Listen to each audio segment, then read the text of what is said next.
ইরানের সর্বোচ্চ ধর্মীয় নেতা নির্বাচিত হলেন আলী খামেনি পুত্র মুজতাবা খামেনি।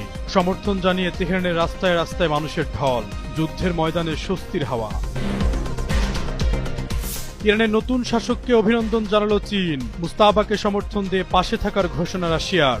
নতুন নেতৃত্ব পেয়ে হামলার তীব্রতা বাড়ানোর হুঁশিয়ারি আইআরজিসির।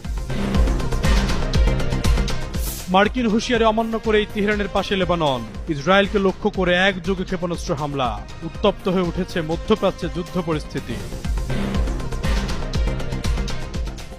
ইরান ইসরায়েল উত্তেজনার মধ্যে এবার মার্কিন প্রেসিডেন্টের শান্তির বার্তা। যুদ্ধ শেষ করার বিষয়ে নেতানিয়াহুর সঙ্গে বৈঠক, এরপরে নেওয়া হবে চূড়ান্ত সিদ্ধান্ত। ইরানের একের পর এক হামলায় বিপাকে সৌদি আরব। এবার তেলের খনিতে তেহরানের হামলা, মার্কিন দূতাবাসের নাগরিকদের দেশ ত্যাগের বার্তা।